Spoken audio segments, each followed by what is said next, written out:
Ladies and gentlemen, can I please have your attention? I am that dude, Bodkins. Patty to patty. It's ridiculous. No way. There's nobody else out there. He's your guy. Give a big round of applause for the one and only BodkinShow. I'm going to repeat that again, folks. I didn't stutter. Welcome to the Bodkins Show.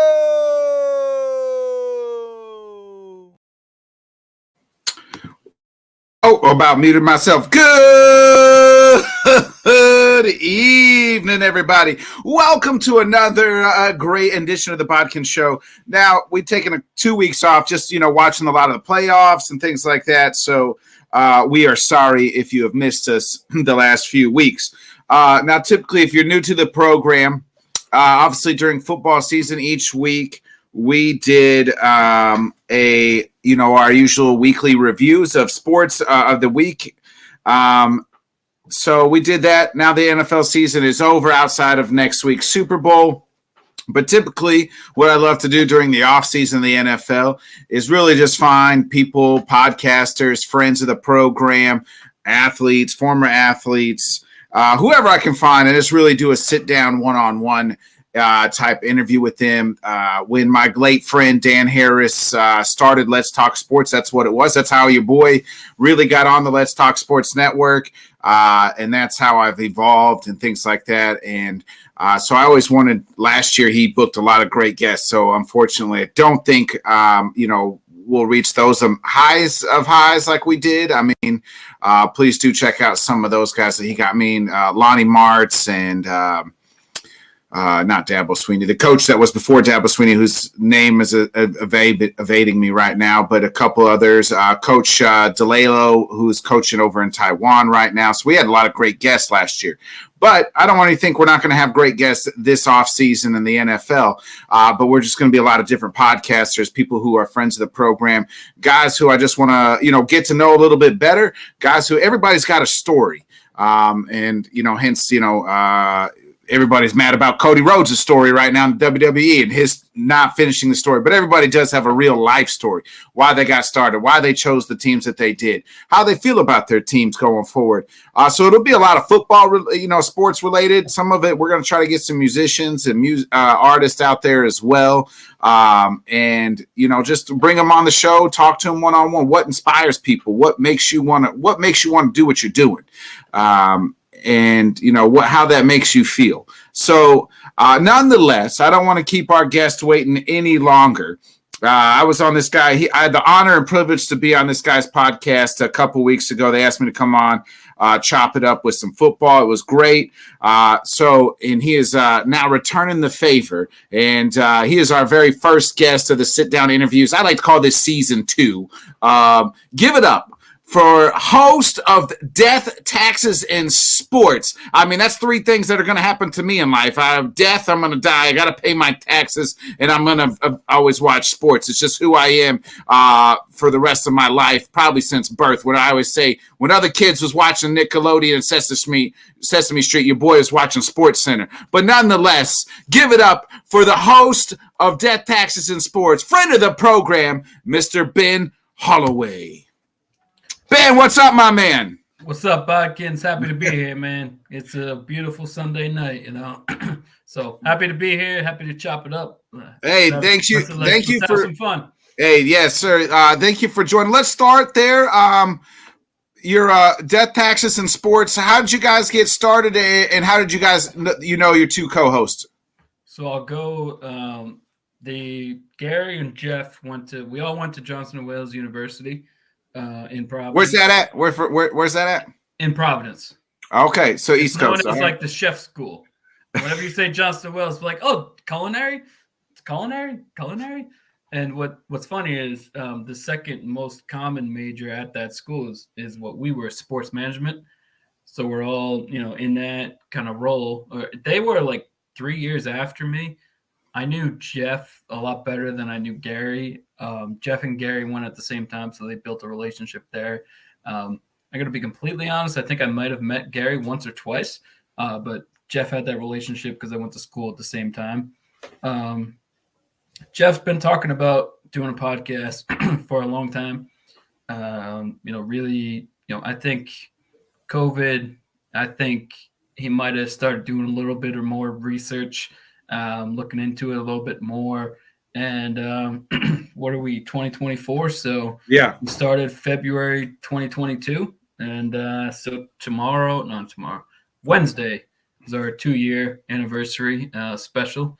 So, when we got started, just as similar to, I'm sure, any podcaster, it's going to be fun. I hope it goes well, and let's just roll with it and see where it goes. If it leads to something, if we lead to we're getting paid or whatever it is, then let it roll. If it's going to lead to that, it's going to lead to that. But the worst case, we're going to have fun, and we're going to talk sports. So if you tell me I can talk sports, it doesn't matter if it's 8 a.m. or 12 midnight. You got me talking. Amen to that, Ben. Like, how'd you guys come up with that name? Who came up with that? Was that you or the other two? I think that was, to be honest, Gary, and then Gary also got the logo. We got 2 different logos, and we kind of did a sort of like a Facebook vote, but also then it's kind of like it's our show. We should decide.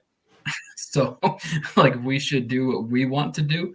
And we did choose the one that's like, what's it called? We chose the one that we wanted and chose the one that was more popular. And we may, end up changing the logo again. We do like it. So if we do change it, it'll be, modification, nothing severe.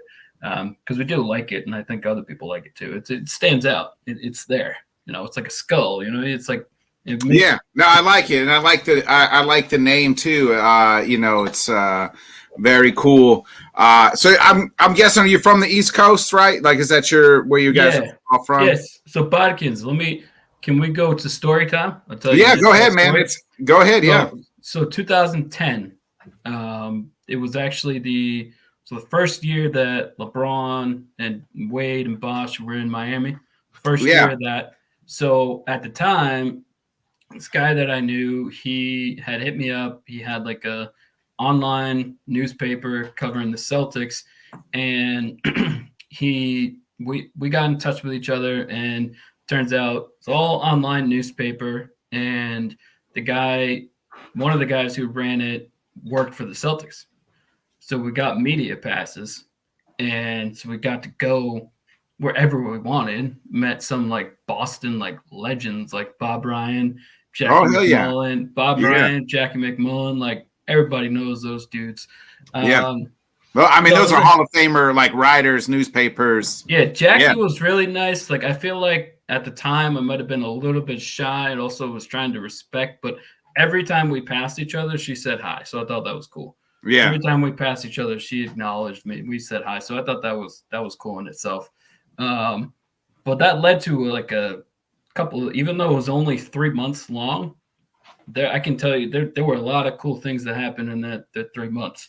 So the first one that I can think of, this one's weird and funny, but so one of the first games we go to is the Wizards, which is John Wall's rookie year, 2010. John Wall's rookie year. Myself and Randy are there. We go into the locker room after the game, the Wizards, and I'm sure you know the name JaVale McGee. Oh yeah, of course. Big center, kind of goofy, course, but I mean, let's give him credit. He did help the Lakers win that title, 2020. He played some serious minutes. But he's kind of that goofy, like. Oh yeah, so anyways, I mean, it's like King of Shaqtin' the Fool. Yeah. So, anyways, we walk in to the locker room. The first thing we see is him. And he doesn't have clothes on, and let's just say he's ready to go. Oh yeah, locked and loaded. He's ready to go. So we literally walk in. That's the first thing we see. So we got the hell out of there. Wrong turn. We came back, but now it's like anytime I saw him, like I will never forget. I saw you bare naked and you were ready to go. If a girl was right there, you would have been boom. You were going. So later that same game, that same day, we walk out, we go back in. John Wall is giving this guy an interview, and me and Randy are like, let's just wait. Like, he might give us an interview, he might not. And he was with that other guy for like 10 minutes. Then he gave us 10 minutes. So we talked to John Wall for 10 minutes, which was really cool. It's a good time. And so second cool thing I'll tell you is, so at one point they're playing the Knicks in the playoffs, and the guy says, I can't pay for you to get there, but I can get you in Madison Square Garden. I said, This is Celtics Knicks. Celtics Knicks in April in the playoffs. Says, I can't pay for you to get there, but I can get you a media pass to get into the Garden. Who's going to turn that down? Yeah. I'll find a way to make that happen. Yeah. You tell me I can go into the most famous arena in the entire world, Madison Square Garden, for a playoff game, the Knicks and Celtics. Like, I'm making that happen. So we go, and my buddy Steve lived in Jersey, so we made a little bit of a weekend out of it. The day of the game was actually Easter Sunday, whatever. Stephen A. Smith at the time was, I don't know if he was on TV, like he probably did some spots, but his main thing at the time was ESPN radio. Yeah. So he's doing right outside the Garden. He's probably there, whatever it was, from probably like 10 a.m. to like 3 p.m. He's just doing his show because that's what he did back then. That was his specialty. That's what he did. So he's out there, and in between we go to commercials, he's taking pictures with people and stuff like that. So I got a picture or two, which was obviously pretty cool, but it gets even better. So after the game, he's there for 5 hours probably. You got to imagine he's met and took pictures with thousands of people. I mean, let's be honest, like, he's popular people. So after the game, we're walking down in the runway, whatever, going to the press room. He sees me. He's right there. Before I say anything, he sticks his hand out. He goes, "Hey, Ben, it's nice meeting you earlier. Best of luck with everything that you do." I thought that was pretty cool. I thought that was nice of him to, he remembered me, and then he, I thought it was pretty cool. I thought it was really nice that he did that. Yeah, no doubt. And then third one, got a good one from that too. So Celtics beat the Knicks, and then they're playing Miami next. So Wade, Bosh, the whole thing. So it was like game 3, and there was this weird stat that like LeBron and Wade had lost like 12 straight games at Boston. Like back then, they would just like, it was, I know that was the case. It was a big streak. I think it was like 12 games they had lost in a row, or maybe it was like 12 from one of them. In Boston or something in like Boston. that. Yeah. In Boston, yep. So it turns out game goes to overtime. And no, sorry. Celtics, the game is tied in the fourth quarter. Celtics have the ball. They call a timeout with like 7 seconds left or so. Tie game. So LeBron and Wade go out to the court first. Everybody else is still in the timeout. So they're talking to each other, obviously, probably in swearing words, just saying, we are not losing this game. Yeah. We need to end this streak. I don't care what we need to do. They're not scoring. We're going to overtime, and we're winning the game. So they go out, and Boston didn't score. Miami won in overtime. And it was that at that point, it was 3-1 Miami going back for game 5. Because if they won the first 2, Miami lost game 3, and then they won that game 4. So this whole time, in a couple months, I went to every press conference after the game. And I could have asked questions the entire time, but probably was just like awestruck, nervous, shy, whatever you want to say. So I got the guts to ask my 2 favorite players at the time, Wade and LeBron. I got to ask them 2 questions, and they answered my 2 questions. I'm sitting there, front row. They're right there, and I got it on video and everything. And so the first question they didn't answer. I didn't think they were going to. I said, I saw you guys, go out on the court for everybody else. What did you guys say? And they're like, yeah, we're going to keep that, you know what I mean? Respectfully, like, we're not answering that question, which I kind of knew, Yeah, but then I asked them, I said, this is a veteran team. You got Garnett, you got Ron, all these boys. Like, how important is it to go home to Miami game 5? Make sure you win that game, so you ain't got to come back. How important is it to close them out? And they answered that question. They're like, we respect the team, and we really don't want to come back here. They were honest. Like, Yeah. it's tough to play here. We don't want to come back. So we know they're going to come to play. We need to take care of business.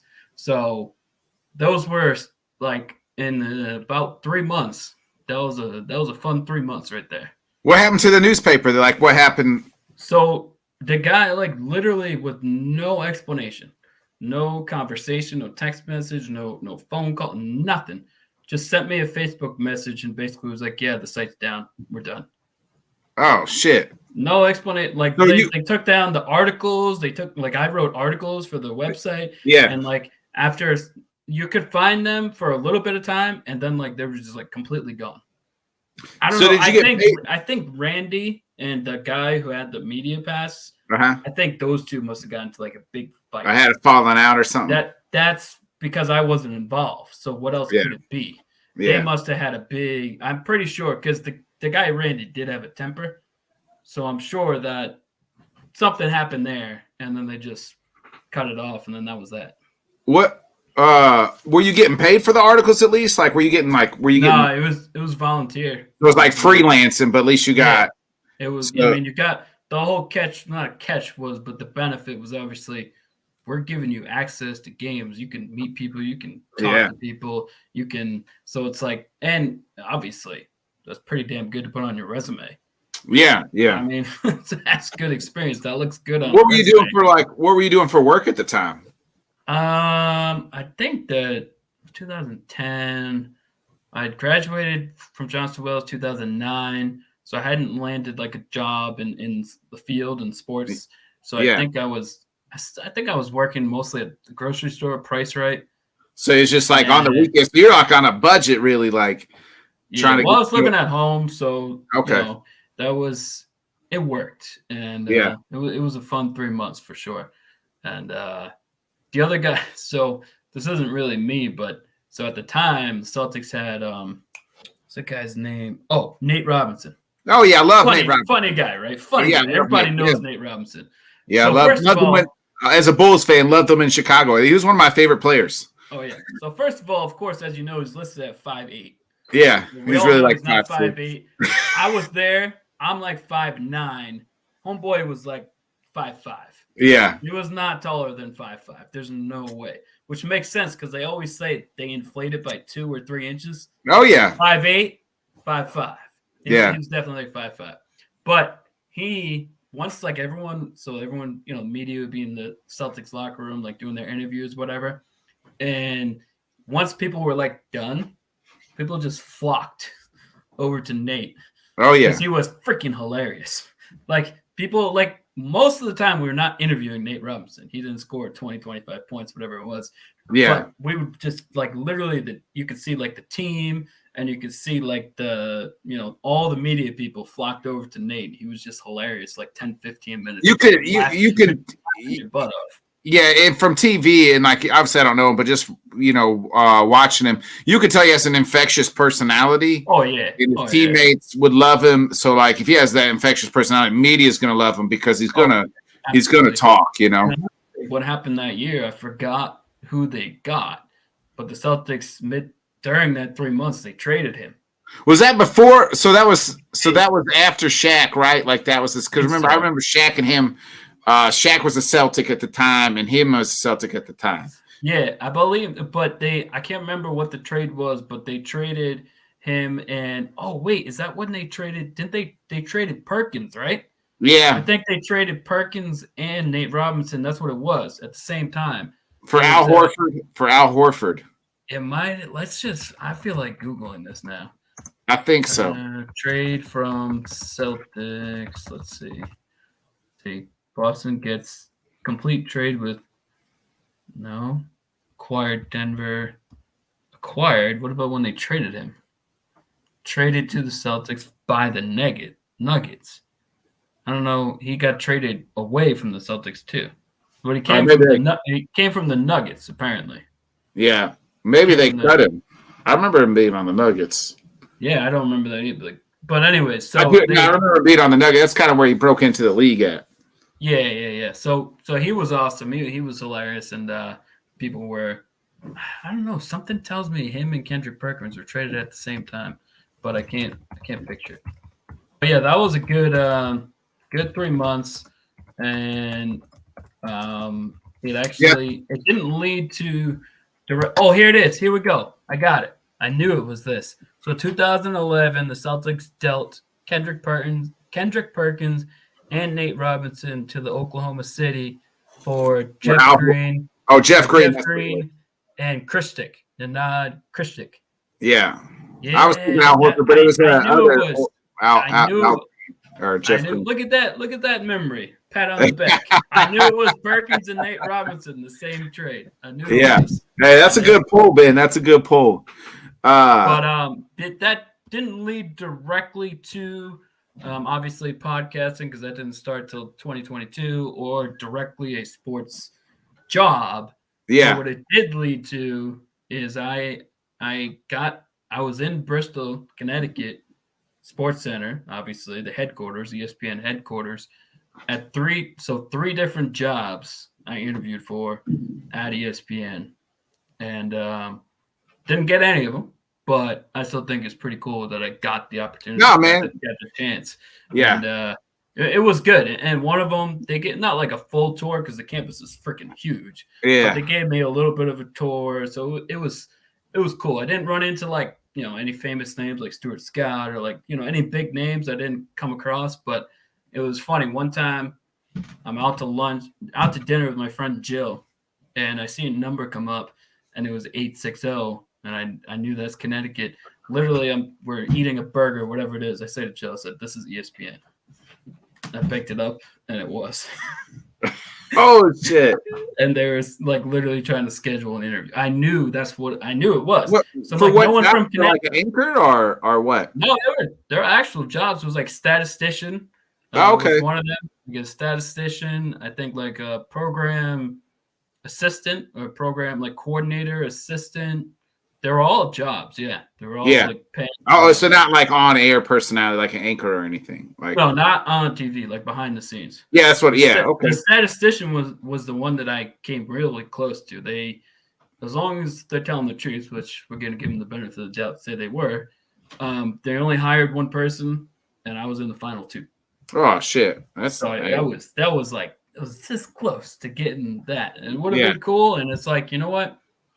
Now I'm working in like banking and want to be a financial advisor, and but that sports thing is it's always there. Yeah, that resume. That's still I had that experience. I did that. So at some point, I could always turn back to that. At some point, it's always kind of in the back of my head, but it's kind of like I'm focused on the one thing now. Get my. You need to be a financial advisor. You need your Series 7. Is the main license, and I'm focused on getting that right now. And then ultimately this year, the goal is to be a financial advisor by like September. So like a stockbroker type. Yeah, but like an actual let's say like you have 100,000, you go into a bank and you want to talk to a financial advisor. Okay. That like literally like meeting with clients, talking about investing and this and that. In my current role, I'm in those meetings. I set appointments for the advisors and, attend those meetings and stuff. So I'm kind of paying attention to what they're doing and stuff. Yeah. I'm like, that's what I want to do. And I know it can be lucrative. You got to be good. Really good. But the top people, they don't do anything because they got enough clients that there's the residual incomes just coming in. They're not prospecting. They're not calling anyone. They got their book. They're good. Yeah. That's the ideal world. I ain't going to be there right away, but I know that it's attainable. Oh, definitely. It's a lot more attainable than saying I want to play in the NBA. Yeah, It's not that. Like it's not a guarantee by any stretch, but the possibility exists and is more realistic than something, crazy. Well, yeah, I mean, anything is, anything you set your mind to, you can try, you know what I mean? Especially like if you to have that desire and you work hard. Now, obviously, like, playing the NBA is for myself, 6'4" guy, white guy who can't jump. You know what I mean? Like that dream went out the fucking window. I don't know. At birth, you know what I mean? Yeah. So, That wasn't your calling card. Wasn't mine either. Don't worry. Yeah. So love. Did you play? As you as a kid, and then as you got older, did you play sports, playing leagues and stuff? So basketball was always my love. Basketball? Okay. Yeah, because I'm from a small town in Missouri, so like being 6'4", you're the tallest kid, so I could play basketball. And I could do things I tell people, even coaching my own kids, my son's team. So I always thought my son would be a little bit of me, but he's better than me at his age, and he'll be better than me his whole life when he gets older, because he's more athletic and things like that. Been playing basketball since kindergarten, but nonetheless, How old is he now? He's 13 and be 14 in April, so he's in 8th grade. Nice. So he'll be getting to high school soon. Yeah. So next year I'll be playing high school basketball.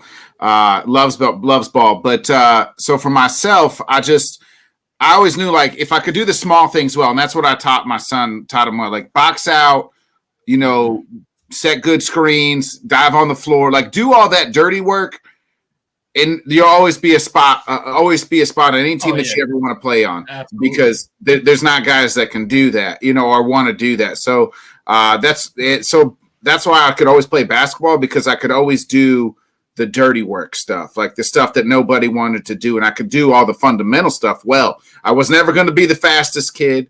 I was never going to be, the strongest kid at times, or even the kid that, was going to wow you out the street. But I could, I could box out. I could, I did help. Like, I'm like, when I graduated high school, my senior year, I was like one of the top 10 of like ever is taking charges in a season for the school. So that was kind of cool. Yeah, did dirty work. Yeah. So just like shit like that.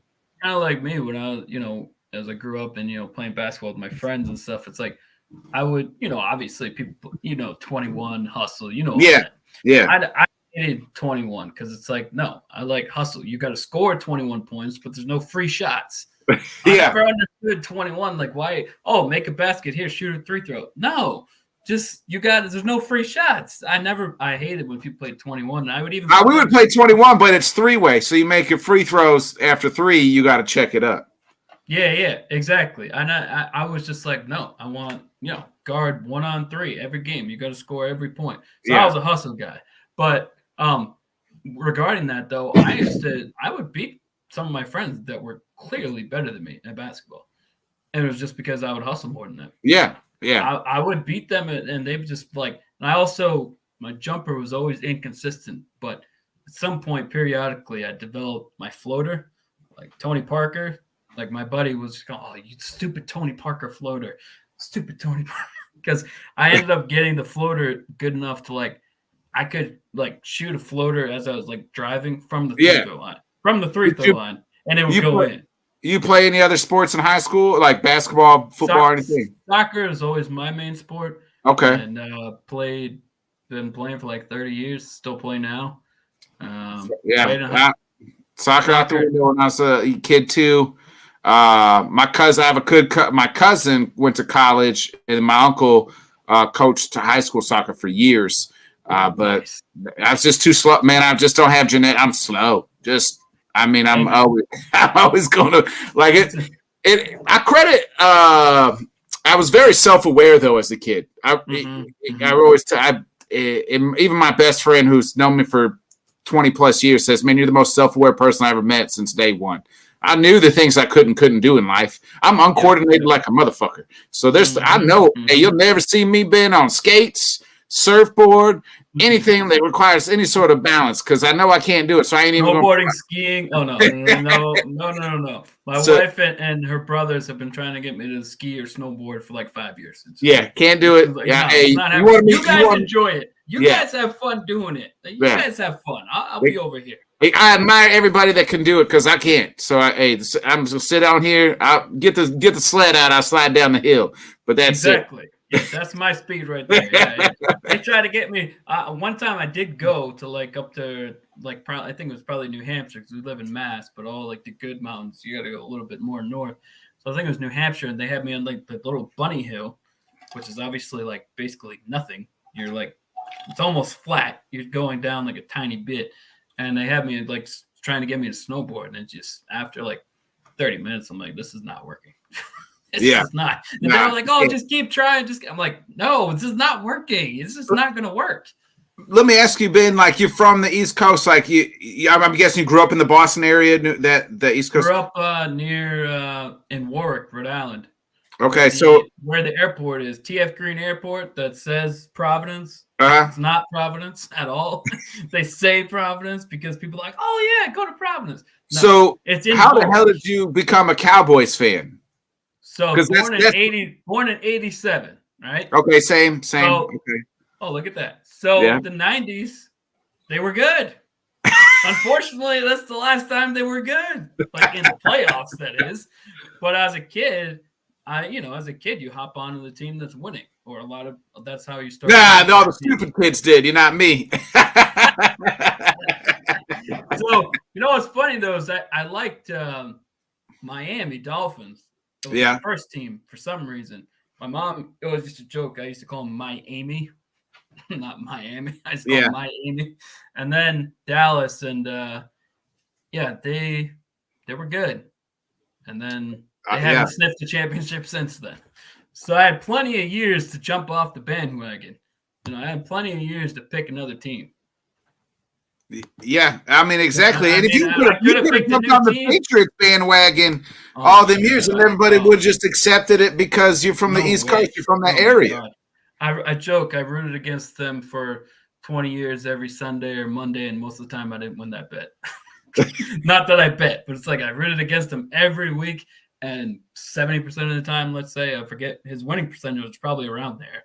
Yeah. 70% of the time they won. So it was living in New England. That's why it's kind of like you're getting to experience like when you suck.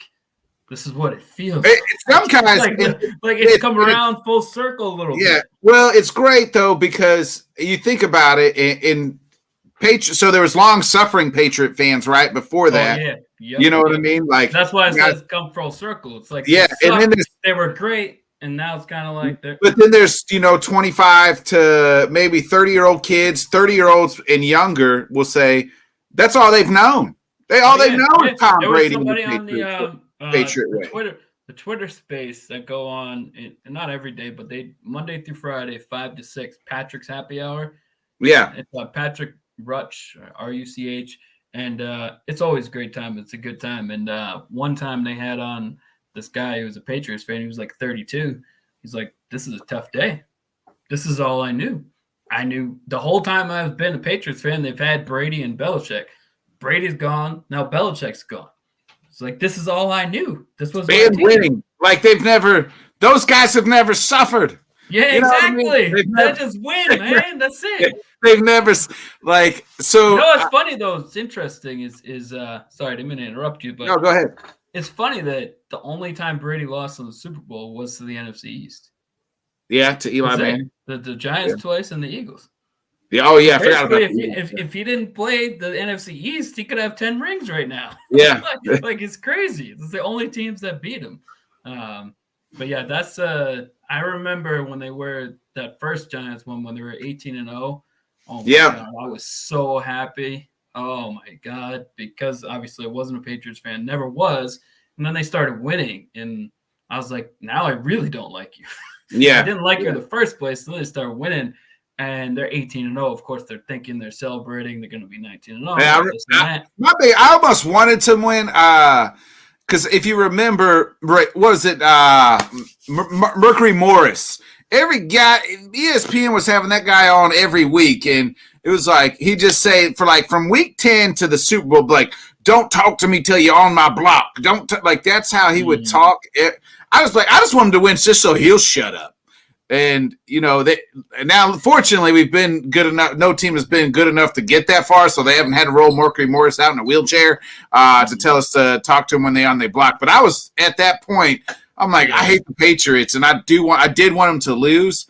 But man, I was getting tired of Mercury Morris at that time at ESPN. That guy, David Tyree, the helmet catch. Yeah, most people don't know that's the last catch he ever had. because Oh, he got hurt after that. He kept on getting hurt. That's literally the last catch of his NFL career. Yeah, I remember the Ravens signed him to a special team. He was playing special teams and things like that I think he did get signed, but I don't think he played again. He might have. Yeah. I know for a fact that was his last catch. That might have been his only first catch. I mean, nobody heard of Dave. That's what's crazy about the Super Bowl is there's names that, you make a play like that, you're always going to be remembered forever. What was that the Packers guy in the Super Bowl? Desmond Howard?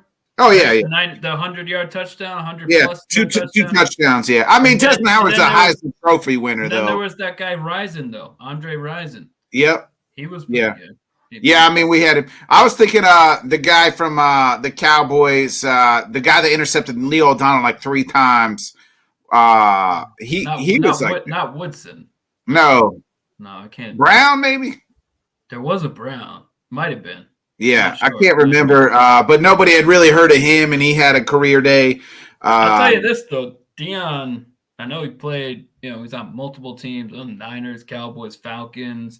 It's kind of almost like he was the Brandon Cooks of cornerbacks. Yeah. Although he's more talented than Cooks, but it's like the comparison. Hall of Famer. Really good player. Well, really good Cooks. Great Deion Sanders, but they just kept on going different teams. Yeah. But Deion overall, though, was my favorite athlete ever because for me, it's like when he played, you always knew he was having fun. Oh, yeah. He enjoyed it. He enjoyed it and loved it so much. And you could just see the passion and the joy and almost like the playfulness. Like he just loved it. He just loved playing and he let everybody know with his celebrating and showboating, all that. But it's like he played with such passion. And the game meant so much. And he loved it so much, A lot of people you can see that. It jumps off the screen. And a lot of people hated it. I mean, a lot of people, though, the old whites in my family hated Deion Sanders for the celebration, the showboating. But so I think a lot of athletes today need to take a look and thank Deion because he took a lot of stray bullets for doing those things and kind of being that. He got criticized at the time, and he's still being criticized. Yeah, being who he is now. People instead of cherishing this guy, we look back and holy crap, this guy played in the Super Bowl and World Series. Almost did it in the same damn day. It's crazy, Bodkins. In baseball, as a career hitter, he was about 220. Yeah, something like that. This in the World Series, even though they lost, he batted .538. Yeah, he could .538 in the World Series. That's insane. And the only reason he quit playing baseball is because he didn't have the time. Once you get to the pros, you didn't have time to hitting baseball. To me, I tell people all the time, it's one of the hardest things to do in all the sports. Oh yeah, hitting a fastball or curveball or slider, that's insane. Golf is probably the next equivalent to it. I think putting that little ball, putting the little. It's the hardest thing to do to me. I think anybody can go out there and eventually make a bucket. You know what I mean? Shoot a basket in a hole. Eventually, you know what I mean? Not anybody's. It takes a special person to hit an 85-pound fastball, or for sure. But I agree with you on that one. But people tore down Deion during that time. You know what I mean? And he was getting being ridiculed. Oh, you're not committed to your teammates. You're not committed to this. Instead of sitting back and just being this guy is a freak of nature. What he's about to do is going to be. And meanwhile, he didn't miss any games. Yes, he wasn't committed, but he didn't miss any games. You're saying he's not committed because he's missing practices. He didn't miss any games. Every football game he was there. Every baseball game he was there. So how is he not committed? He's there. Yeah. He's playing. What else do you want him to do? It's because he's missing practices because he's on flights back and forth. Exactly. What would you? Go ahead. Real quick on Deion, and then we can move on. You can ask the next. I would just say that as whether it's work, family, athlete, I really only care one thing: just be who you are. Yeah. At all times. Yeah. Be yourself. Be authentic and be who you are. And if you're consistent and you're authentic, that's who he is. And that's who he is. He always has acted a certain way, and that's just who he is. Yeah. He's not faking it. That's his personality. That's who he is. It's funny, and to tie that all together, it's like you were talking about ESPN. Like I my whole life, that's kind of what I always thought I was gonna be. Like that's what I wanted to do, is like work for ESPN and anchor. Like I always I never had any other like goal or dream in life until like life happens. So you shift things, right? Hey, but man, I wouldn't say that dream's dead. You can still shoot for it. Right. Well. To that, I say this: like, not saying I would turn down ESPN, like if they came calling to me, right? But I do feel like sitting back now at 36, almost 37 in 2 months, or next month, really. Wait, you're in March too? Yeah. March 17th. March 27th. So, 87 and 87. Look at that. Like We're even that. more connected than we thought. Yeah. But like looking at it now, like knowing my personality, like I probably don't fit that ESPN mold. You know what I mean? Like I know, I like know that. What do you do for? Obviously, you do a bunch of podcasts. Do you work like full time as well? Yeah. What do you do for work? So actually tomorrow I start a new job. I'll be the student conduct manager at a university here. I lost you for about 10 seconds. Say that again. Oh, so I'm the student conduct manager at a university here. So Nice. what led me into that for like pretty much outside of this past year where I was like a student recruiter for like just get kids to come to the high school. I would go to high schools and tell them to come to my university. Before that, and that's what tied me into this job is I was like worked in child welfare. I was a forensic interviewer. Before that, looked at like CPS and things like that. So I've like heard the worst stories of like child abuse and child neglect. And so I was like a social worker for pretty much almost, and now I'm kind of getting back into it a little bit. I'm with you there. Yeah. So, I started out my first, I would say like my first career job. Like you can do this and this could be your career. I started at Merrill Edge in 2015. Yeah. And got all my licenses back then, was doing that and ended up enjoying it, ended up liking it, ended up being good at it. Things happened and moved on from Merrill. Then I got hired for Citizens Bank and started as a banker there. And now my role is the title is Private Client Relationship Manager, and we all have a book of business. As the financial advisors have a book, the difference is, their book, every person in their book has money with them, has investments with them. Our book of business is like people who have investments with Citizens and people who don't. And we're mostly calling people who have over 200,000 with the bank. Mostly. Damn. Oh yeah, we're calling the high end of Citizens clients for the most part. Because there's private client is like the name of their accounts as well. So like private client checking, private client, and to be in that you got to have 200,000 or more. So those are the people that and probably 90% of our 80 to 85% of our job is making phone calls to our book and essentially trying to get appointments for the advisors, trying to get, talk to people about lending, stuff like that. But ultimately, the company makes the most from investments. So that's a big push to get as many appointments for the advisors as we can. Let me ask you, that's what I was saying about the ESPN thing, though. It's like, I don't feel like now, like I'm older, I'm like, man, I probably wouldn't want to work. Like, I don't know if I'd be happy there because like I don't feel like I could be myself. So like, that's where I was going. Like, you were saying like, hey, be authentic, be yourself. And like, that's what I take pride in. Like, I'm never not going to be who I am. Like, I can't. Yeah, absolutely. So like, I'm like, if not saying like if he is being called, like I could probably direct myself a little bit. Yeah, I got you. You want to be your personality. You're just like loud, passionate, swearing, you couldn't do that. Because that's who I am, though. Like toning it back, Yeah. Now they did hire Pat McAfee, who, I credit a lot of like my style and who I am. Not to say like I'm a mimic of Pat, but like we share the same views and same like we're the same type of podcaster type person. You know what I mean? So I feel like when I watch his show, I'm like, shit, man, like. I get a lot of, I'm like, yeah, I totally get where he's coming from type stuff. Let me ask you this. So what are the Cowboys? I mean, you said you became a Cowboys fan because, obviously the 90s. They were winning. What do they got to do, man? What do you think they got to do to get back to that? If I can go on a mini rant here. Go ahead. Look, I got time. I don't know when you got to go. I got time. So the whole thing from like the 90s till now, national media, fans, everyone who doesn't like the Cowboys blames Jerry Jones. All Jerry Jones' fault. All Jerry Jones' fault. All Jerry Jones' fault. So here's my counter to that, because I don't agree with it. And I've learned it and developed this over time. So it was 2013 was finally, I'm pretty sure I'm getting the year right, was finally the first year where Jerry Jones was like, you know what? Maybe I don't know what I'm doing drafting, so I'm going to be in the room. You overrule me.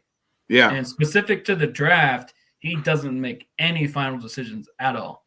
That year, he's pounding his table. He wanted Johnny Manziel. Yep. That was the year Manziel. And everybody in the room was like, nope, we're not doing it. We're not doing it. They ended up drafting Zach Martin. Pretty good choice. Yeah. Choice. So, like, the point is, starting with that draft until now, and that's one thing you can say since then until now, they've drafted really well. Like a lot of their draft, if you won something for good drafts, they would have actually won something the last 30 years. But you don't win for that. Yeah. But, so he's finally realized at some point, or his son Steven might have been like, listen, this ain't working. You can be involved, but we're letting the personnel guys make the final say. So that is true from 2013 until now.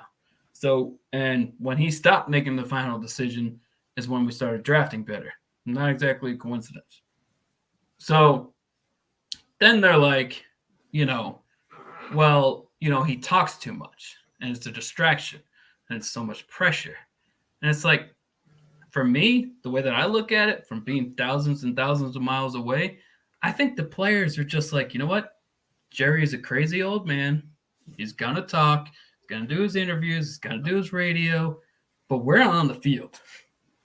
I don't really think, to be honest, he adds that much pressure. I think at times he may impact a little bit some of the stuff that he said. Well, I mean, now he's saying they're going to go all in, right? Like, I think we've been trying to go all in, Jerry, since for the last, exactly. Decade, if you were going all in, Belichick would be your coach right now. Yeah, true that. True that. But if you were going all in, McCarthy would be gone and Belichick would be the coach, because Belichick would have absolutely said yes if under certain circumstances.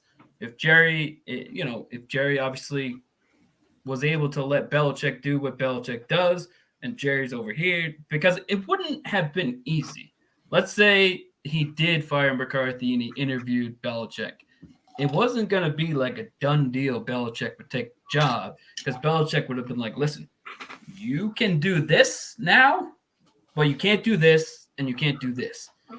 There would have had to been concessions on both sides, because Belichick couldn't have walked in and be like, you can't do that, you can't do that, you can't do that. But he could have been like, I'm going to allow you to do this because you enjoy this, but this over here, you can't do. So it wouldn't have been like an easy negotiation, but both sides could have made it work most likely. Yeah. And maybe they will next offseason. Belichick clearly didn't get hired. They didn't renew McCarthy's contract. So that's still never a possibility. That's like a possibility coaches, next year. Yeah. It's a possibility. And the other thing with Dallas is like, Dak has dealt personally with a lot of adversity. His mom dying while he was in college. A couple years ago, his brother committed suicide. Like, he's had some struggles. And overall, as a human being, he's a really good dude. Everybody, he's up for the Walter Payton Man of the Year like every year. I think he might have won it once. Does a lot of charity work. So him as a human being is great. And as a leader, his leadership skills, I would say, is top of the class in the NFL. I'm not putting him best quarterback or top 5 quarterback, but specific to leadership, he's up there. Like, he can lead. He's a really, really good leader. But there's always a but, right? The thing is, you don't get it done in the playoffs. You just don't. And It's like, the defense was horrible this year. Obviously, the Packers ran all over us. But at the same time, Dak, you got the ball on offense. You can score.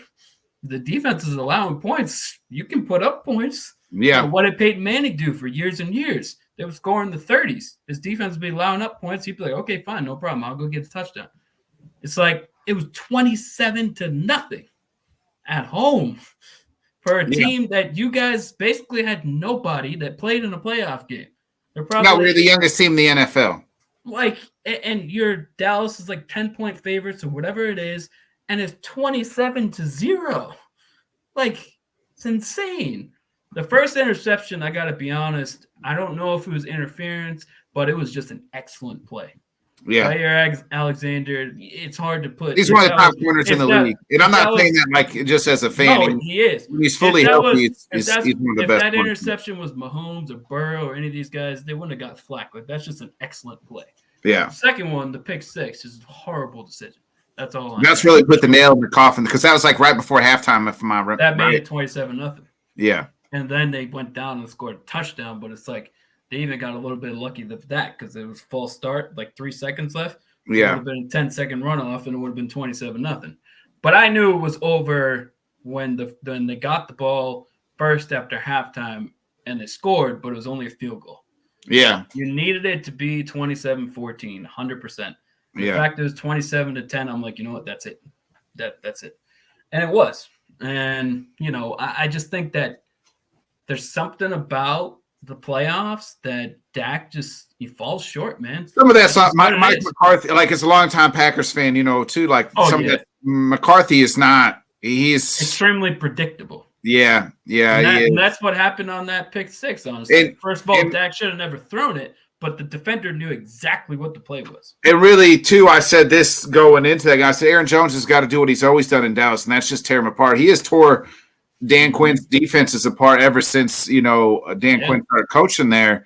Every time we played him, people are asking me like, "Are you guys going to miss Dan Quinn? Or are you pissed that Dan Quinn left?" And it's like, we got to be honest, right, on both sides, right? Before he got there, first of all, McCarthy hired his boy, Mike Nolan, who hadn't coached defense in like 5 years. That was just a horrible hire. It was just horrible. It was his buddy.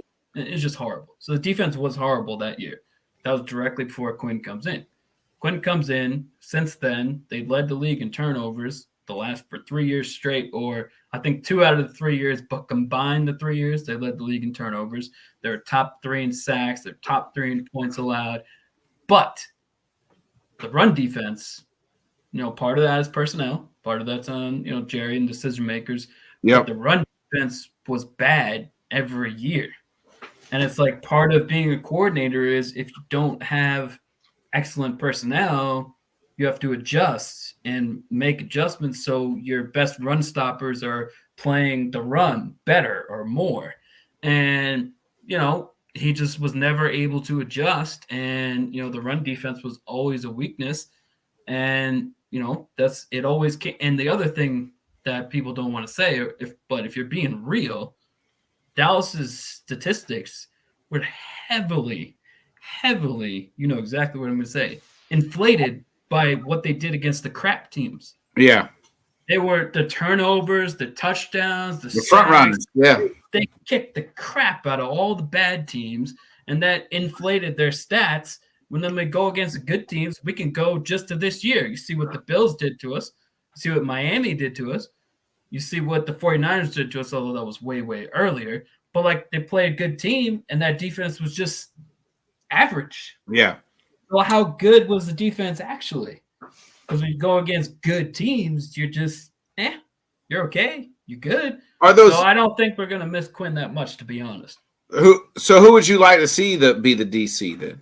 I wanted Al Harris to come to Green Bay, and that's the name. That's the name that I want. If they're not going to give it to him, but he stays on the staff, I'm good with that. If they get, who knows? I mean, I highly doubt that Vrabel would want to go from head coach to DC. I don't know. But maybe he would. Maybe he would do that. I don't know. If you tell me we can get Vrabel, I'm going to take that. I thought he would. I wanted him to take that. Yeah, I wanted him to come to Green Bay because him and LaFleur actually worked together in Tennessee. Yeah. Yeah. I mean, but it's like one of those things. It's like Vrabel, it's kind of like if you love coaching, which clearly he does, like I don't think it's crazy to say that he is going to be defensive coordinator this year. I think it could still happen. I think like if to him, it's like, you know what? I've always played defense. And if I do a good job for 1 year with this team, I'm going to get hired as a head coach again. So I'm basically a defensive coordinator for 1 year. Swallow my pride, have a top 10 defense, and then I'll be hired as a head coach again. So I think there's a good chance that Vrabel is going to be at DC this year for somebody. Yeah, I don't know if there's any more openings, but he at least could be, somebody's assistant on somebody's team. But the thing about him going Dallas to jumps out. I mean, that's a possibility. Well, that's one defense coordinator opening that I can think of is Dallas. My counter argument to that is Mike going to want to – that would have to come from Jerry that, hey, I want Vrabel to be the DC. Because I don't think Mike is going to hire him because if things go south early, what are you going to do? Yeah, we're going to fire Mike McCarthy and we're going to promote Mike Vrabel as the head coach. So if I'm McCarthy, that ain't happening. You know what I mean? Like you ain't about to bring this. But at the end of the day, somebody that everybody's going to say is the next man in line for my job. Because McCarthy also has to know, because he's not an idiot. He has his flaws, like any head coach does. But as a human being, he's smart, and he's smart about football. He has to know if he doesn't get to the NFC Championship game at minimum this next season, he's gone. But they said that last year too. They said that this year, Ben. The thing is, that's a really good point because when y'all kicked our ass, which you did, everybody on like earth. 2 minutes left in the fourth quarter, it was 48-16 at home playoff game. Everybody had McCarthy fired at halftime of that game. You know what's so funny? Okay, ready? Check this, right? You remember, of course, Varsity Blues. I wanted them to just be like, yo, we're not playing the second half. If you're out there. We're not going out there. We're not going out there, Bud Kilmer. We're not going out there. It wouldn't have gone worse. Like I was like, you know what? If I'm one of those players, I'm like, hey, Mike, if you want us to play the second half, you got to get your ass out of here now. Yeah. Because nothing worse would have happened. It was already so bad. It's like, but then I said to my Aunt Chris, who I really want Dallas to win one more for her. She's like 77 or so. She was Staubach. She's been Cowboys fan her whole life. She's seen enough. Hey, Ben, no offense to the AM, but she's seen enough. Hey, she's seen enough. Now, man. But I really want them to win. But I said to her that day, I'm like, if this ass whooping is what it takes to get McCarthy fired, I'm good with it. Yeah, my best friend. That's what it is. If that's what it took to get him fired, then fine. I think that was the sentiment of most Cowboys fans. My best friend, diehard Cowboys fan his whole life too, and he said he's texting me during the game. He said, "You know what? I'm not even mad that y'all beating us. I'm happy because like maybe McCarthy will be gone. We'll get I can't remember ex-coach and Bill. Maybe I think he was saying Bill or Harbaugh or somebody. You know what I mean? Mm-hmm. Come in and we'll win." And then after they announced McCarthy coming back, he denounced his Cowboy rights and said he's a Texans fan. So I don't know if I will get to that point, but I got to be honest, it's kind of tough. You have this great regular season team, and you get to the playoffs, and it's like you just fall flat on your face. It's like over and over and over again. Yeah, it's frustrating. The 49ers had the best roster in the NFC, and that's why they're in the Super Bowl, one of the biggest reasons. But if you're telling me that in the playoffs, you just got to win one game, Dallas could beat the 49ers in a one-game thing. Yeah, the Packers almost did. The Packers, and the Lions almost did. The Lions should have won. Yeah, that's a different story. We can get to turds and dogs, and that's where I'm going, even if you did that last week. But that's where I was going back to football for the turds and dogs. But I know before we get there, I want to say, so you mentioned a little bit about mental health. Yeah, that's my next question before we get into the turds and dogs. You're a big proponent of men's mental health. As somebody like I've talked kind of a little bit openly about my own mental health and things like that on this program as well. So you're somebody that I feel like you've said you even struggled mentally. Talk to me a little bit about that. Yeah, I'm an open book, so nothing impacts me necessarily. I can talk about the lowest, whatever it was, but 2000 to now, so we're on about 25 years. I have bipolar, diagnosed with bipolar in 2000, on medication for it, and for the most part, it works, which is great. But sometimes it doesn't. So there's those periods of stress or anxiety or whatever it is, and there will always. My thing is there will always be a stigma with mental health. It'll always be there. It's never going away. But if we can talk about it, we can encourage people to talk about it. If we can reduce the stigma by a tiny, tiny bit each time, and if we can get somebody to talk that wouldn't normally talk, but they hear us talk about some struggle or something, and then they're like, man, I should open up and say something too. You actually have made a difference to somebody. And I say it all the time, that when you're feeling stressed or depressed or anxious or whatever it is, the first instinct is, I'm feeling low, so I don't want to go out and hang out with anybody, because I'm in a bad mood, then they're not going to have fun because I'm in a bad mood. So I don't want to put that on them. So you know what? I'm just going to stay at home. That's the worst thing. That's the worst thing. Yeah. Absolute worst thing you can do. It's going to make it worse. It's not going to make it better. So I encourage people all the time, if you're feeling some type of way, you need to get your brain distracted. You need to be doing things. Go out to eat with somebody. Go out to the movies. Go do something. You need a distraction from your brain. You absolutely need to, and that's the best way to handle anything is to be active. And my mom back then, I was younger, she pushed me, and that's one of the ways that I learned, because there was a time where my friends in high school, they want to play football, and I wasn't feeling good, and I said, I don't want to go. My mom was like, no, you're going. And she almost dragged me out of the door. You were diagnosed, you said 2000. Is that when you were diagnosed bipolar? So you were a kid. I mean, we're talking 7th, 8th grade, right? Just about to be started high school in 2001. Yeah. So summer of 2000, 2001 was when it went down. And yeah, it was back then. It was bad. It's really bad. Yeah. I mean, we're talking high school was brutal. It didn't go to any of my proms, junior prom, senior prom, never went to a party on a Friday night, Saturday night, never was invited to a party. Unfortunately, got so bad, I was in the mental hospital a couple times. In high school. Missed actually my first week of high school because I was in a mental hospital. Just suicidal thoughts, depression,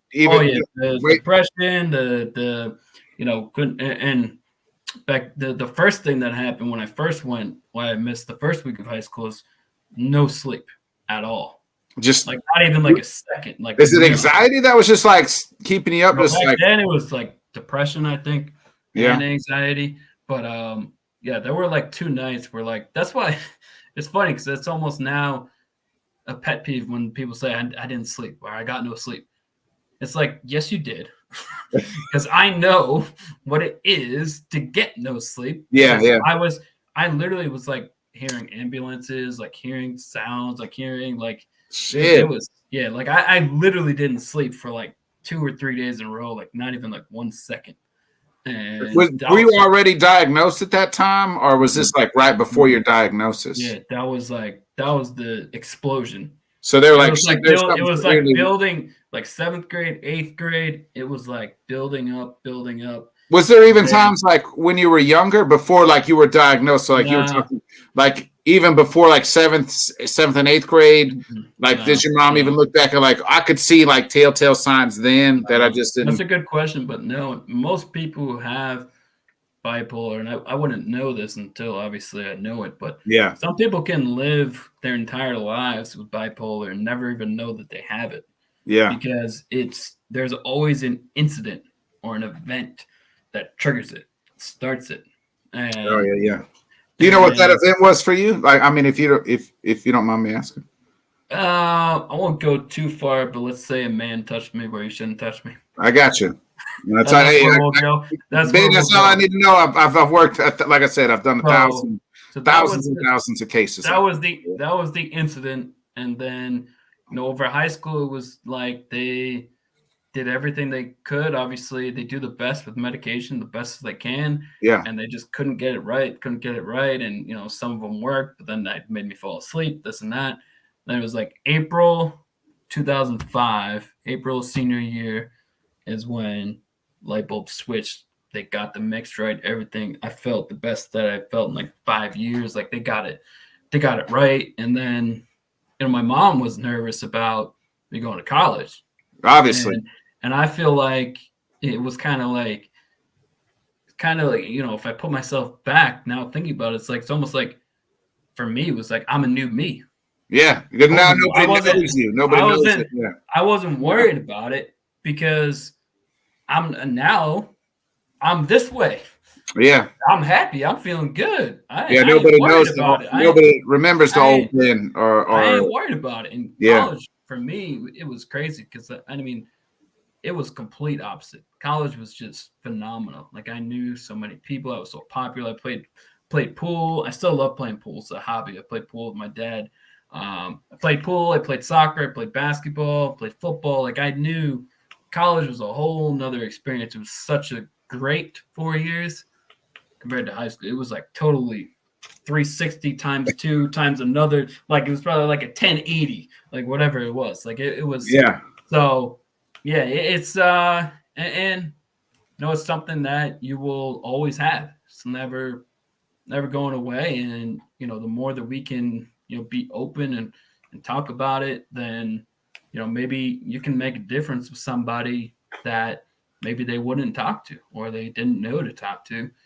And I've connected with some people on Twitter that I've never met in real life. We've connected on that type of thing. So it's like, you know, it's one of those things that you can't be afraid to talk about. But yeah, it's you got to check in on your people, man. Yeah. That's what it is. What do you do? What do you do now? Like when you're like, I know you say you try to, you know, stay busy, but like, what do you do now when you feel depressed and things like that? Like everybody. Well, now it's just anxiety is really the only symptom I get now. Okay. Which is strange because back then it was never that way.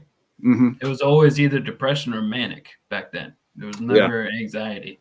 And now it's like anxiety is the only symptom. So it's kind of just weird but it's like your brain evolves over time. And also, you know, you got more responsibilities now than you did when you were 15. Yeah. You're paying a mortgage, you're paying bills, you're paying a credit card. Like you got more responsibilities. I always tell people, hey, these kids don't know they live in Kuna Matata. You know what I mean? Like, and I know not every kid lives that way. And even as like my own background was not great as a kid, and I think everybody would tell you that you know, it could have would have been better, and I know that too. But like I still lived Kuna Matata. I had no worries. Like I wasn't worried about it. I didn't have bills. I wasn't having to work. I was just taking care of this kid having some fun, really. You know what I mean? So like you live in Kuna Matata until you know, so really. It's the fan, because it's gonna hit. Yeah. But for me, lately now it's like I gotta it.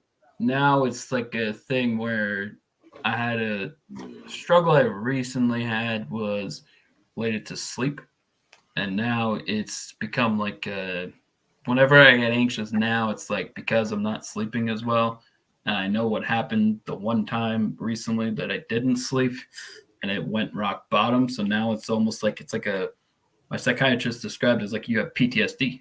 Yeah, that's what it is.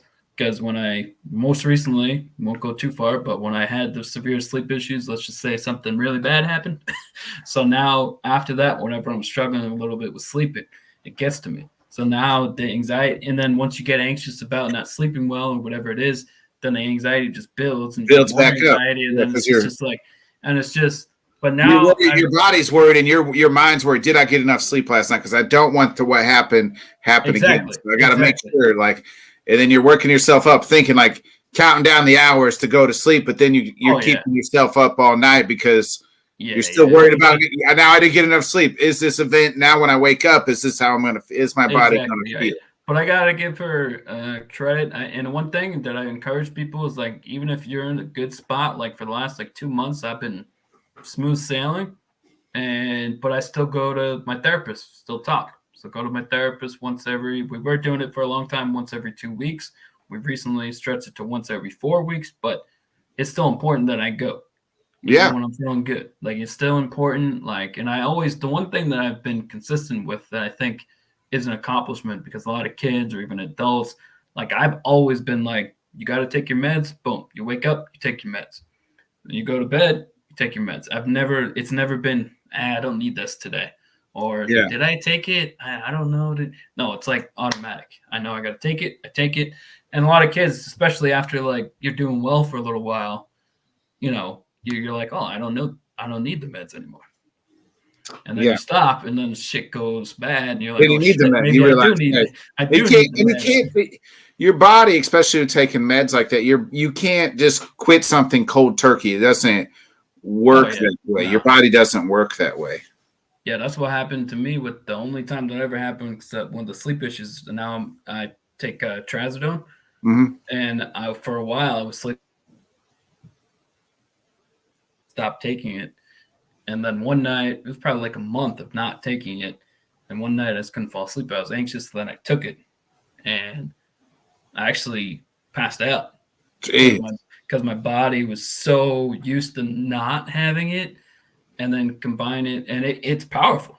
Trazodone, it's boom, you're out, and combine the anxiety with the fact that, and then it's just it was scary. I passed out, so then after that, it's like, yeah, you need to take it.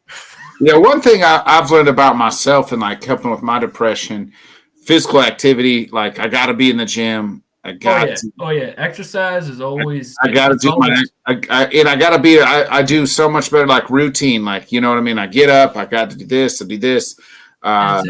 know what they say, releases endorphins. Guess what? Yeah. It's true. It's science. And I say this. It is. And it just makes you in a better, it helps you. You know, sometimes even you might be feeling like not even like you're in a really bad spot, but you're like a little bit anxious. Then you go for a run, then you're not anxious anymore. Yeah, it happens sometimes. You're right. You know? Like I used to run a lot. Now I lift, and man, I tell you what though, Ben, like the best I have felt the last probably I've been doing these cold plunges 3-4 times a week, and I'm telling you, man, I have not felt any better in my entire life in the last probably 10 years. Decade. Yeah, it's good. I was playing. Yeah, I'm glad. You know, you find something that works. Like stress, like relief, like just I'm not like short anymore. Like I'm there for a while. Like I was very short. Like, and I especially in the wintertime, get real bad seasonal depression. I'd get a lot of that type of stuff, and like. I needed part of it was the job I was doing. Like I said, like I worked like severe cases, like the worst cases you could hear about child abuse. I did 470 forensic interviewers. So it's like the worst of the cases in a 2-year time span. Like that's insane. Didn't realize stress. It's a lot of secondhand trauma. I didn't realize it. I was at a training, and really, it's more the secondhand trauma that I already had like a shit ton of childhood trauma, but then I get all this secondhand trauma, and through it all, and I didn't even realize it. Like just until I went to a training, and it's like if you do these things, this is like 20 things on the board. It was just like small shit, like do you not want to go out on the weekends, or do you ride home on the car with just in silence? Just small things that I used to not do that I do now. And I'm like, man, I do like 14 of these things. Yeah, like 14 of these 18 things I'm doing. And I turned to my supervisor and my friend and I said, hey, I think I got like secondhand trauma because I do like 14 of these things. Yeah, and it wasn't too long after that I realized like I needed to step away and take a break and kind of and that's why I took a year off from kind of being a social worker. I needed to reset. I needed to reset my brain and do different things. And these last like I said, since I've been doing this cold plunges, man, it's just like the very first time I just felt like everything leave my body. It's kind of like, you find everyone has, I always say like someone's struggling, whatever. I'm like, you're a person, which means there is at least one thing you like to do. Yeah. It could be reading. It could be swimming. It could be working out. I can guarantee you there's one thing or more than one thing that if you do it, you will enjoy doing it. So when you're feeling a certain way, do that one thing. Yeah. Like, it sounds so easy, but it's like there are things that you know that you enjoy. Yeah. And when you're feeling a certain way, that's the most important time to do those things. And I got to give my psychiatrist, who I go therapist, psychiatrist, and I'll probably be that the rest of my life. Don't care. Doesn't matter. If it works, it works. Yeah, we do what works for you. Yeah. In December, she did make an adjustment, and it's like small adjustments, only an increase and small increase in the dosage. And for like 5 or 6 weeks, it's like the best that I've been in the last like 2 years or so. My dad, we're playing pool Thursday night, and he saw me, when I was a little bit, and he said to me just casually, we're like 2 hours into playing, he goes, "You're doing good." He's like, "You're not racy, you're not speedy, you're not this." It's like, "You must be doing good." I'm like, "Yeah, it's been like 5 or 6 weeks in a row. I'm doing good." Yeah. And that's kind of like you find what works, whatever it is. And for me, it's like what he was saying is when I wouldn't get as much sleep even after the more recent rock bottom, then as I wouldn't get enough sleep, I'd get a little manic, little talky, not bad, but it would come out. And that's where they would notice it and stuff. And he's like, "You don't seem that way at all." I'm like, "No, I'm good."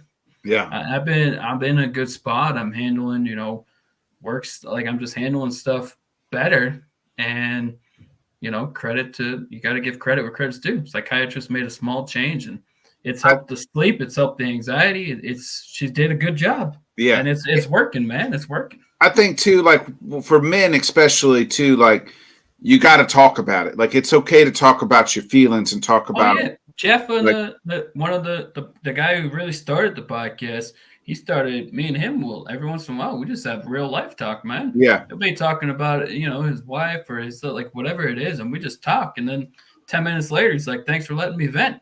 Yeah. I'm like, "Hey man, you gotta vent. You can't keep it all in. You keep it all in, it's gonna explode." Yeah, it's okay to tell people how you feel, and it's okay to tell the people that you got a problem with them, It's okay, like, you know what, like to help, like get some of that out. Like you can't hold all that in, and that's really been helping myself. Like I've the last probably 4 or 5 months.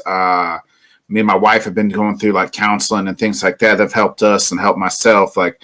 And man, just like talking about it, man. Talking about it is like, and it's okay. Like we are taught, men are taught, especially men our age, taught from a young age. We don't cry. Don't show emotions. Yeah, we don't show emotion. We don't do this. Like we're fucking men. You're supposed to be 10 toes down. Provide for your family. Like you don't show feelings. You don't. Wipe your fucking tears up, all that shit, right? Like that's the that's the society we were brought into, Ben. But that society is not condoned for humans. Yeah, it's not real life. And people will say, yeah, it's not. But everybody has feelings, and everybody gets hurt, and it's okay to talk about them. You're not less of a man. You're not a pussy. You're not any of those things that people like to say. That I've made. It has not been a lot, but over the last 3 years or so, I've made some mental health posts, and one of them I literally was like, "If this bothers you, unfollow me. I don't care." Yeah. Like literally, I don't care. If me saying this somehow makes you upset or whatever it is, unfollow me. I don't care. Yeah, it really doesn't matter. Like really not. And it's like, as great as it is, I guess, an accomplishment. Like I have like over 20,000 followers now, which I never thought would ever. I never had a goal to get to a certain amount or anything, but with a lot of help from a lot of good people, I've gotten to that point. But I always say, like in real life, it's like if I woke up tomorrow and I had 0 followers, I'd be fine. I got my real life. I got my real life. I got my family. I got my friends here. Like social media is fun. But if all of a sudden one day people are like, "Yeah, we don't like him anymore. We're not gonna follow it." I'd be like, "Okay, fine. I'm good." Yeah, I'm the same way. I always say I could care less what anybody really thinks of. I got about 10 people I really care what they think about my opinion of who I am as a person. Outside of that, I don't give a fuck what anybody got to say. That's what it is. I say anybody or what their opinion of me, because they don't mean shit to me. I don't care about what the fuck they think about me. Exactly. That's why I say it's like people like the other part of society is like you want to be liked by everyone, you care what everyone thinks and this and that. And it's like about 99% of people in the world are ants on a wall. Yeah. Do you care if there's an ant in your house, if it makes it outside, if it dies, if it's this, or is it no, the ant's just on the wall and it's gonna go where it wants to go? Because 99% of the world is just ants on a wall. Doesn't matter what they think. They don't know you. They're not going to know you. You might, you go to another state. You're at a hotel. You're never going to see these people again. Exactly. Who cares what they think? Who cares what they like? No, like it doesn't matter. It doesn't matter what they think. Like they're irrelevant. They ain't nobody to you. So that's why it's kind of like you also like I personally, it's like my attitude is like for the most part, I just don't care. Like, it sounds weird to say, but really what it is I am who I am, and you either like me or you don't. And that's what it is. And if you don't, that's fine. I got the people that do. Yeah. So if you ain't like me, I got plenty of people that do. So I really don't care. I ain't going to change, like going back to the authentic thing. Maybe that's why I relate to Dion a little bit, because that's who I am. Yeah. I am who I am. You always know what you're going to get. You know my flaws, you know my strengths, whatever it is, but you know consistently this is what you're going to get. Amen. There's no surprise. This is what it is. And either you like it or you don't. But either way, I don't care. Yeah. No, you're right. Like I've always been myself in every form. Like, you know what I mean? Like I've always been true to myself, always been myself. Now, you're going to grow and evolve over time. Because that's what you're supposed to do in life. Like if you think, Muhammad Ali had a quote once that said, if a man thinks the way he does at 50 as he did at 25, he wasted 25 years of his life. Because you're going to grow. You're going to evolve. At least you're supposed to. Like, I don't think the same thing as I did now at 37 as I probably did 27. I sure as shit at 17. I tell people this all the time. Like, when I was a kid, 17, 19 years old, my parents are always, never going out and doing things on the weekend, right? Like, I was like, man, I'm always going to want to party. I'm always going to want to go out on the weekends. I'm always going to want to do this. Like now here I am at 37. I'm going to bed at 10 o'clock on a Saturday night after UFC fights because I'm like, what age do I stay past up 10? But I'm like, you do what you want to do. Yeah. I've evolved. You get tired. You're like, yeah. I understand my parents being like, hey, we don't need to go out and do nothing because like this is the most comfortable thing in the world, just staying at home. And I have now developed like shit. The best days of them, I ain't got to leave my house where I can just hang out at home and just relax. Give me my sports, man. Yeah. So like, it's just crazy how you evolve. Like I said, you evolve and your mind changes in the way you things think. Ben, before we go, let's get into let's get some turds. Let's get some sports. Let's get back to some sports, some turds and dogs here, man. Yes, we'll go ahead and you give me. Let me find my. Yeah. I'm going back to football in the championship game. Okay, we'll do our turd of the week. So go ahead. Your turd of the week this week. It has to be a combination of Todd Monken and Lamar Jackson, because that game plan was god awful. They gave the ball to the running backs. I think it was 8 times the entire game. It might have been 6 actually. I think it was 6 times the entire game. When in the regular season you literally led the league in rushing, and your run pass split was like 53 pass, 47 rush. It was the most equally balanced team in the entire league. Number 1 in rushing. So the game plan was absolutely horrible. So that's on Monken. But at the same time, Lamar, you're the quarterback. You got the ball every play. And, that interception he threw in the fourth quarter was god-awful. Horrible decision, horrible throw. And, the strip sack, it's kind of like you blame him from holding on for too long. The guy came from his blind side, so didn't know he was there. Still a turnover, still a bad fumble, all that. And I understand Zay Flowers gets that touchdown. It's 17-14. But at the same time, he didn't get that touchdown. And then you got the ball back. It was still 17-7. And you went down the field, and that's when you threw that horrible interception. Ben, they lost that game on Tuesday. They lost that game on Tuesday when the game plan was put in place because you were the number 1 rushing team all year, and they were one of the worst rushing teams to against rushing the run. Defenses, 26. Yes. 26. And you didn't run the ball but one time. The one time, Gus Edwards' first carry of the game got 15 yards. Yeah, Why were you not running it with him? Gus Edwards. It's one of those things that, like, literally in the playoffs, what you want to do as a team is attack the other team's weakness. And that's your strength. That's been your no, that's exactly the point. Your strength is your running game, a dominant running game. They're 26th in the league in rush defense. So that's your strength. It's like they said we're going to be in the AFC Championship game. We want it to be Lamar. We're going to show the whole world why Lamar is going to be MVP. It's like they wanted Lamar to throw it for 300 yards and 3 touchdowns. And it didn't happen. Like, that's not how the Chiefs secondary is really good. I mean, it really is. Play to their strength. Yes. Yeah. Instead of attacking the weakness, you play to their strength and your weakness. It's the exact opposite of what you're supposed to do. So Todd Monken is probably the biggest culprit of that. But at the same time, and I had this argument with someone, it's like, well, I'm sorry, you can't just excuse John Harbaugh completely. Because for me as a head coach, if that shit's going on, halftime comes around, I said, we are not doing that. You need to stop doing that. And as a head coach, run the damn ball. That's what exercise your authority sometimes. You're the head coach. He's the coordinator. The coordinator ain't doing his job. You go to him and say, listen, this shit ain't working. And he never did. So Harbaugh's got to play a little bit of blame in that, in my opinion.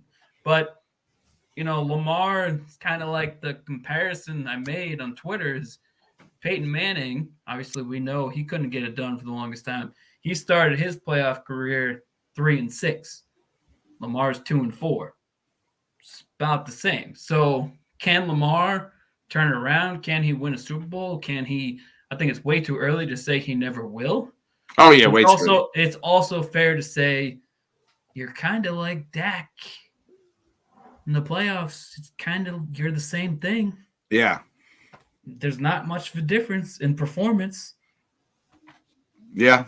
Or even Josh Allen's right there, still got time. Yep. You know, so we'll see. Right now, it's Mahomes' world, and we're just fucking living in it, unfortunately. I can't. That's another pet peeve. Everybody tries to compare. We were talking about in DTS last week. Don't try and put anybody else in Mahomes' tier. Nah. Mahomes and everybody else. Burrow, when healthy, I'll say probably number 2. Yeah. But like he's not Mahomes. There's Mahomes and everybody else. Hey, Ben, this was a down year, and the motherfucker's still in the Super Bowl. That's what I'm saying. He's elevated. He's literally is doing what Brady did when I'm talking about beating teams that the other team was better. Yeah. Like the Ravens roster was better than the Chiefs. Last year, the Bengals roster was better than the Chiefs, and the Eagles roster was better than the Chiefs. And Mahomes won all of those games. Yeah. And that's what Brady did. Brady, when they were beating the Steelers in the playoffs, the Steelers roster, they had the better team.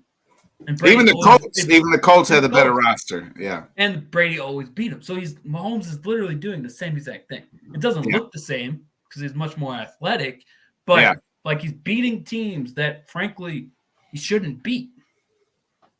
And that's what Brady that's what happens when you got a great coach and great quarterback.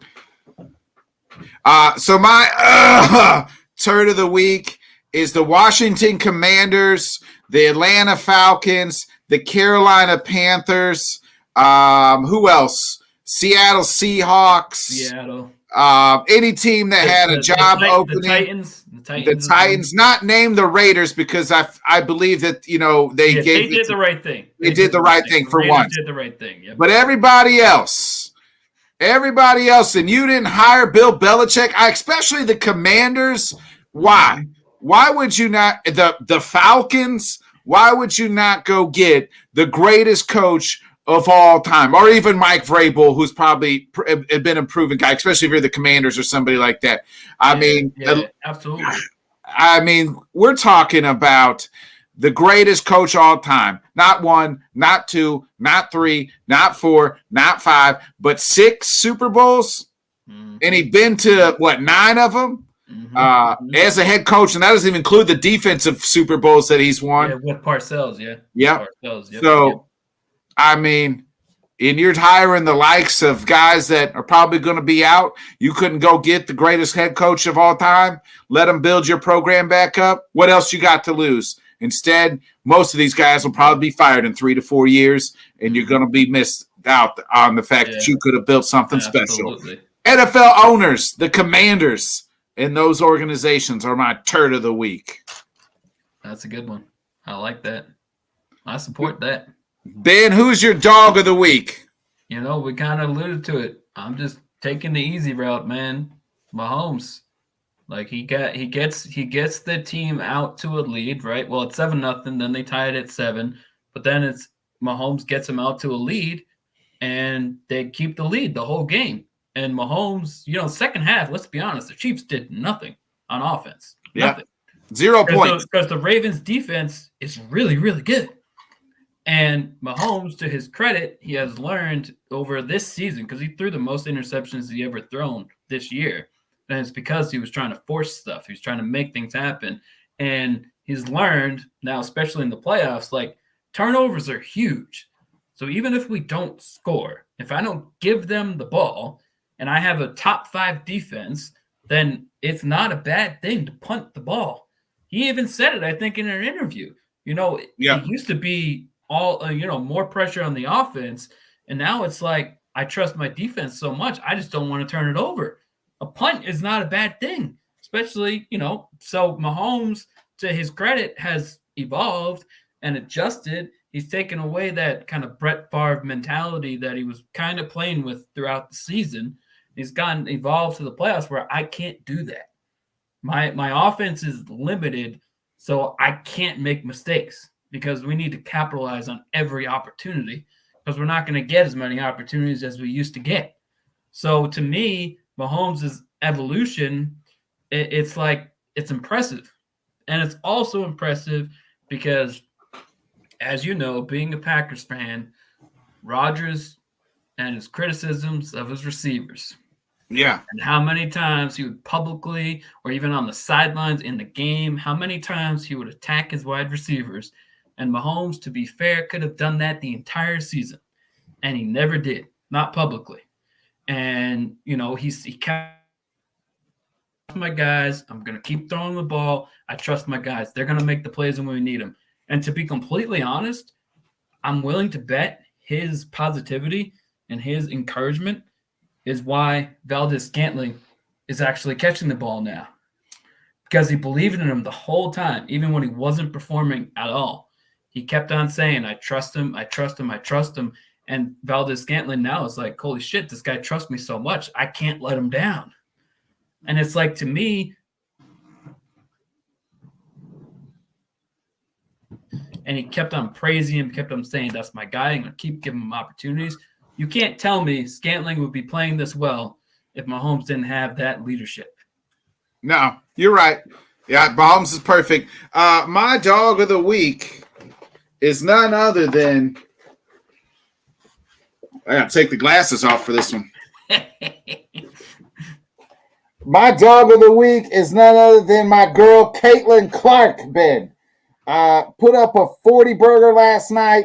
She is now second place in the all-time NCAA women's scoring. She is right behind, after last night, she's less than, I think, 60 points behind Jackie Stiles. So she'll get that done in about 2 games because she averages about 30 a game. She's the greatest women's basketball player of all time. She's going to help Iowa get back to the Final Four, I hope. But nonetheless, Caitlin Clark is an all-time dog, and she's going to be the all-time scoring leader, and she is this week's dog of the week, Caitlin Clark, baby. I can't disagree with that for a second. And I love, we gotta talk about the women's sports too. We gotta praise them, especially like, these college that Caitlin Clark, the LSU girl last year, Angel Moore, was it? Angel Reese. Angel Reese. Like these girls, man, like you gotta give them credit, man. And it's like they're doing amazing things. There's another one coming. The girl from USC scored 50. Juju. Yeah. And it's kind of like Friday or Saturday night. And the level of college basketball, like women's college basketball, kind of feels like it's never been as great as it is now. Like, I think it's better than the men's. I think competition, man. It's Oh, by the way, I'm sorry. We talked about college basketball. I'll give another dog to two North Carolina guys. Who North Carolina Beat Duke last night. North Carolina is my favorite team, so that was a good win. Okay, Armando Bacot, big dog in the middle, and Harrison. That was his first name. Should know his name. It's definitely Harrison. I can't think of his first name. But those two both put up 20 and 10 double-doubles, and part of the biggest reasons that they won that game. So give them credit as well. Honorable mention dogs of the week. Absolutely. And to your point, like the reality is that, that's the one thing about college basketball, actually, I think on both sides now, is there isn't like there's gonna be the tournaments are gonna be fun. Yeah, there isn't that one team, man. Like the men's, you could say UConn, I guess, but like it just feels like it could be one of those years that like in the men's and even in the women's, but in the men's, I'm thinking that like there could be like 2 7 or 8 seeds and make it to the Final Four. It just feels like one of those years. Agreed. I think right now I was just going to say is that I think the women's NCAA, women's college basketball is bigger than the men's. And I attribute to that is because it's hard to learn the men's names, like because they're at the university for 1 year as a freshman and then they're gone, right? So they're not building up like stars, okay? So like where Caitlin Clark, she's a senior, Angel Reese, senior. Like we've seen these girls or these women, whatever you want to say, with these women in the champion, like in the tournament year in and year out. And so we're learning their names.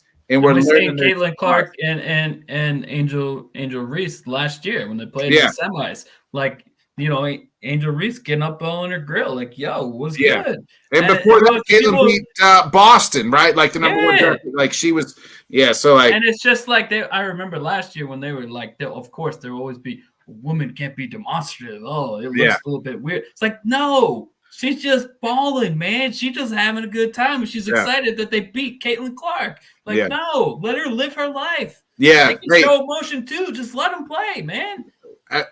Everybody, no matter what you do in this world, I tell people this too. People going to bitch about something. They're going to bitch about something. Oh, you can never please anyone. You never will. Yeah. You never will. People going to bitch about something. It don't matter what it is. People going to find a reason to bitch. That's just the world we live in. Ben, before we get up out of here, get those plugs in, man. Where can all the fine people find you at? Perfect, man. And I got to say, I'm sure we'll talk after the fact, but this was a blast, man. I'm glad that we did this. I think, it was a great time. So I'm happy. Appreciate it. And I think we both enjoyed it thoroughly. So that's always the goal. But our show, you can see my Twitter handle right there, at Ben DTS Podcast. That Taxes and Sports Podcast, as Bodkins was alluding to. We actually have our 2-year anniversary special Wednesday night, Wednesday 8:30 Eastern, and we've got a couple of good guests on there. And there might be a big guest, but we're gonna, don't want to announce anything yet because that's a maybe. But we do have some exciting things planned. We definitely got 2 pretty good guests, and that big one, we're just gonna say is a maybe. Hey, there you go. But we got a plan. It's gonna be fun, and I think our podcast, like anyone else's, I'm sure as you go on, get more comfortable, you get more of a flow, we've been having fun with it, and those battles, man. I'm sure you've seen some of them. Those things are entertaining. I had the pleasure coming on and kicking ass.